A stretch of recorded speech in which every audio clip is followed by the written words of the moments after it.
கூட்டல் விருத்தி பாருங்களே, கூட்டல் விருத்தியில பெரும்பாலும் 10 மார்க்ஸ் கேள்வி வரும். அது சில நேரம் பெருக்கல் விருத்தியும் சேர்ந்து வரும். சரி, அப்ப இது கூட்டல் விருத்தி எடுத்தீங்கன்னா இந்த 2 சமன்பாடு தான் கூட்டல் விருத்தியில நல்லா பாடமாக்க வேண்டிய சமன்பாடுகள். பெரும்பாலும் யூஸ் பண்ணோம். இது உறுப்பு சம்பந்தப்பட்டதுக்கு இதை பயன்படுத்தணும். உறுப்பு.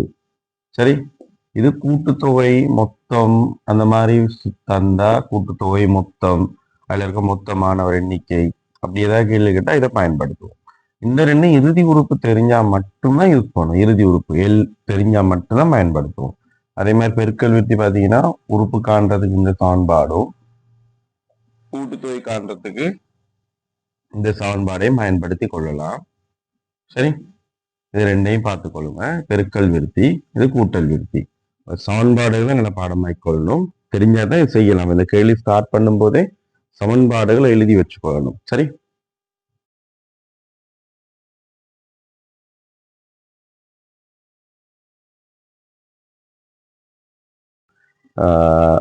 இலங்கையில பிரபலமான தமிழாசான் சஞ்சீவ் அவர்களின் இறுதி கருத்தரங்கி 20 நாட்களுக்கு முன்பாக இருந்து மாணவர்கள் பதிவு செய்ய ஆரம்பித்தனர்.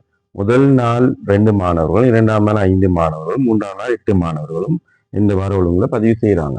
இதை சொல்லலாம். இப்ப முதலாம் நாள் 2 மாணவர்களும் அடுத்த நாட்கள் 3 மாணவர்கள் அதிகமாக பதிவு செய்து கொண்டு போகணும். அப்படி மறைமுகமாகவும் நமக்கு தரலாம். அப்ப முதல் வேலை நமக்கு இந்த விருத்தியை எழுதி வச்சுக்கொள்ளணும். 2, 5, 8 இந்த ஒழுங்குல அதுக்குரிய விருத்தியை எழுதி வச்சுக்கொள்வோம். எழுதிட்டு முதலாவது கேள்வி பாருங்க, 13ஆம் நாள் பதிவு செய்யணும். அப்ப 13ஆம் உறுப்பை கேட்கிறாங்க. இது பொதுவான ஐடியா. 13ஆம் நாள்ங்கிறது 13ஆம் உறுப்பு. அப்ப நல்ல ஞாபகம் வச்சுக்கணும். 13ஆம் உறுப்பு. அப்ப டிபிஎன் சமன்பாடு எழுதி, சரி, இதுல நம்ம பிரதிடுவோம். 13 ஏ பாத்தீங்கன்னா 2, 13 சய 1, பொது வித்தியாசம் பாத்தீங்கன்னா 3. அப்ப 2 சக 12 தர 3 பாத்தீங்கன்னா 36. 36 2 கூட்டினா 38 வரும். அப்ப டி 13 சமம் 38 மாணவர்கள்.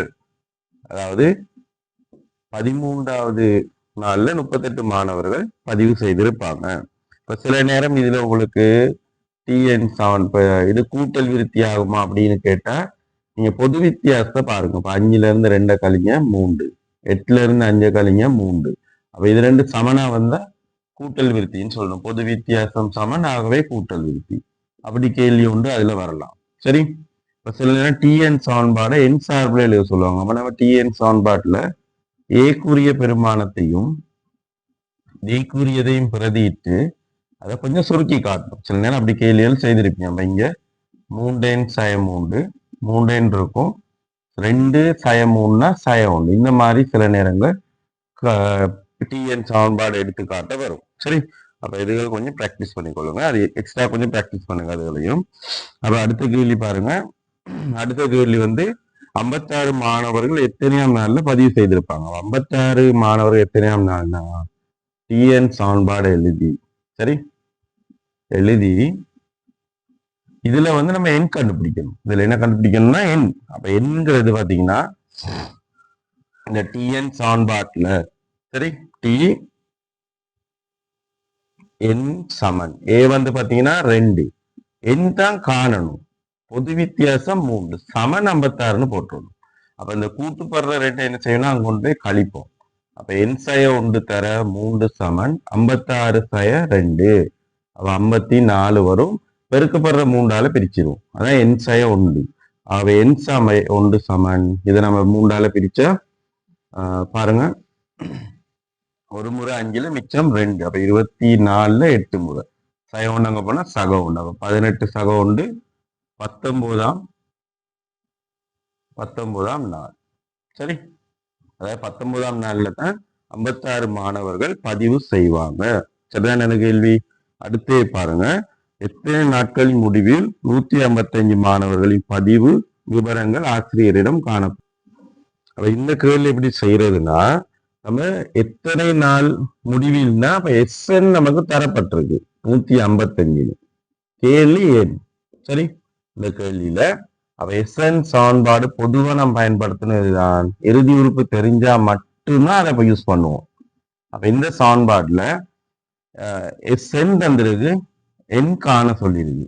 ஏ வந்து உங்களுக்கு தெரியும் 2 என் சய 1 பொது வித்தியாசம் 3 இது அப்படியே 155க்கு சமப்படுத்துவோம். இந்த மாதிரி செய்வோம். இது பாத்தீங்கன்னா இதுல எண் காண்றது வந்து கொஞ்சம் ஒரு இருபடி சமன்பாடு மாதிரி உருவாக்கி தான் தீர்க்க வரும். அந்த மெத்தட் கொஞ்சம் பார்த்துக்கோங்க எப்படி என்று.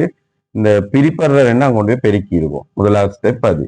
சரி, இங்க நமக்கு எண் வச்சுக்கொள்வோம். கோவைக்குள்ள பாருங்க 4 சக 3 சய 3 வரும். அப்ப 4 அடைப்பு நீக்கும். 4 சக 3 வர்க்கம் சய 3 சமன் இங்க நம்ம 2ஆல பெருக்குனா 310 இப்படி வந்துருச்சு. இப்ப எனக்கு 3 வர்க்கத்தை வச்சுக்கொள்வோம். சக 4 சய 3 அப்ப சக ஒரு எண் இங்க சக 310 இங்க கொண்டு வந்து சய 310 நிலை சமன் ஒரு பக்கம் 0 இருபடி சமன்பாடுகள் தீர்க்கிற மெத்தடுக்கு நம்ம ஒரு பக்கம் 0 கொண்டு வந்துருவோம். இதுக்கு பிறகு இது காரணி அறிவை யூஸ் பண்ணணும். சரி, காரணி அறிவுனா உங்களுக்கு தெரியும். இதையும் பெருக்கணும். பெருக்குனா மறை 310 தர 3 வர்க்கம். ஏன்னா பெருக்காம பாருங்க, பெரிய நம்பர் தானே, பெருக்காம சும்மா இருக்கா இந்த மாதிரியே எழுதி வைத்துக்கொள்வோம். 310 தர 3. அப்ப உங்களுக்கு தெரியும் மறை வந்திருந்தா பெருக்கத்துல கழிச்சா 1 எடுக்கணும். சரி, அப்ப நம்ம பெரிய நம்பர்ஸ் அப்படிங்கிறதுனால இப்படியே வச்சுக்கொண்டே யோசிக்கணும். இப்ப நம்ம இது 2ஆ பிரிப்போம். இதுல இருக்க 10 எடுத்து இது கொடுத்துருவது. இப்ப இங்க 31 இங்க 30ன்னு பிரியும். 31 30ன்னு பிரியும். அப்ப இங்க பிளஸ் வரணும்னா பெரிய இலக்கத்துக்கு பிளஸும் சின்னதுக்கு மாறி. இப்ப நம்ம என்ன செய்வோம், அதை அப்படியே கொண்டு வந்து இங்க எழுதுவோம். சரி, சய 310 சமன் 0. அப்ப இங்க நம்ம 3 2லையும் பொது எடுக்கலாம், எண் பொது எடுக்கலாம். 3n plus 31. அதே கோவை இங்க வரணும். அப்ப எண்ணுக்கு முன்னது சய 3 இருக்கு. அப்ப 30 3 பிரிச்சா 10 பாருங்க. என் சய 10 3n சக 31 சமன் 0. அவை தீர்த்தம்னா என் சய 10 சமன் 0, என் சமன் 10. இது 3n சமன் சய 31. அவை என் சமன் சய 31 3 உங்களுக்கு தெரியும். என்கிறது ஒரு பக்கம் இந்த நாட்கள் எண்ணிக்கை, அதனால எப்பவும் சைவரோட பெருசா இருக்கும். அவை எண்ணுக்கு பொருத்தமான விட 10. அவை 10 நாட்கள். என்னது S10 தான் 155 10 நாட்கள்ல வரும். 10 நாட்கள். சரி, இந்த ஐடியா விளங்க எடுத்துக்கொள்ளுங்க. அடுத்த கேள்வியும் பார்ப்போம். இதுல பாத்தீங்கன்னா ஆசிரியர் தனது இறுதி கருத்தரங்கை 3 கட்டமாக செய்வதற்கு குறைந்தது ஒரு கட்டத்தில் 200 மாணவர்களை கொண்டு கருத்தரங்கை செய்ய திட்டமிட்டார். 20 நாட்கள் பதிவு செய்த மாணவர்கள்னா ஆசிரியரின் திட்டம் நிறைவேறியதென காட்டுக. அப்படிங்கிறது நம்ம பார்க்கணும். 20 நாட்கள் தானே. அப்ப எஸ்என் சமன்பாட்டுல இதை நம்ம எழுதி கொள்ளுவோம். சமன்பாடு எழுதுங்க. முதல் 20 நாட்கள்ட கண்டுபிடிங்க எவ்வளவு பேர் பதிவு செய்திருப்பாங்க. முதல் இதை பார்க்கணும். எப்போதுமே கூட்டுத்தொகையை கண்டுபிடிங்க, அதுக்கு பிறகு அடுத்தது. சரி, அப்ப இங்க 2 தர ஏ வந்து 2, 20 சய 1 தர டி வந்து 3. பாருங்க, இது சுருக்க இருந்தா சுருக்குங்க, ஒற்றை இருந்தா சுருக்க வேணா, கடைசியா சுருக்கிக்கொள்ளலாம். 4 சக 19 தர 3. அப்ப 19 3 பார்த்தோம்னா 57 வரும். 57 4 கூட்டினா 61. அப்ப 61 தர 10 610. அவருடைய எதிர்பார்ப்பு என்ன, ஒரு கருத்தரங்களை 200 பேர் படி 3 கட்டம்னா 3ஆல பேருக்குன்னா 600 பேர் வராங்க. அப்ப இந்த 600ங்கிறது இதை விடவும் கூடுதலா இருக்கு. அப்ப அவருடைய எதிர்பார்ப்பு நிறைவேறி இருக்கு. குறைஞ்சது வந்துருங்க, குறைஞ்சது தானே இது. அப்ப 600 விடவும் அதிகமா இருக்கு. ஆகவே நம்ம அவருடைய எதிர்பார்ப்பு, ஆகவே அவரின் எதிர்பார்ப்பு நிறைவேறியது.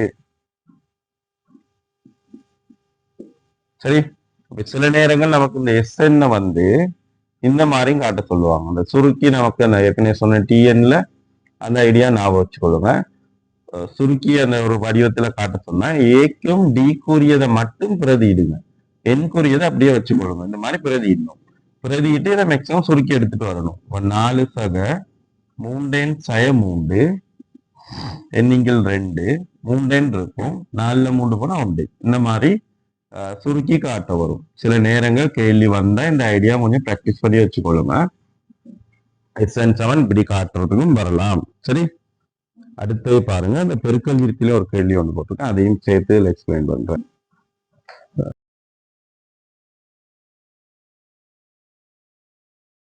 இதுல பாருங்க, பெருக்கல் விருத்தி கேள்வியில 4 மறை 12 36.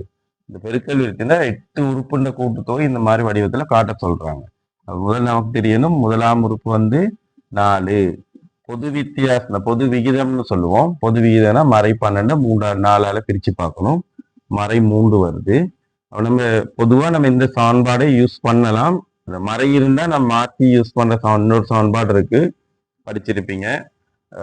ஆர் வந்து அந்த பக்கம் 1/6 என்ன அப்படின்னு மாத்தி எழுதலாம். இப்ப இந்த மாதிரி மறை வந்தா இதை யூஸ் பண்ணிக்கொள்ளலாம். சரி, அப்புறம் 2 சமன்பாடு பாடமாக்கி வைக்க மாட்டேங்கிறதுக்காக ஒரே சமன்பாடை ஞாபகம் வச்சுக்கொள்ளுங்க, இதே போதுமா இருக்கும். சரி, எஸ் 8 காணணும்.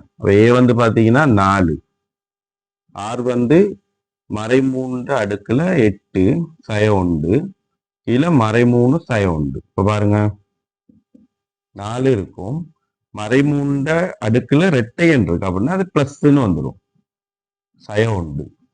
கீழே மறை 3 மறை 1 மறை 4. அப்ப எனக்கு இது கட் பண்ணேலும் 1, இந்த மறை 1 மேல எடுத்துக்கொள்வோம்,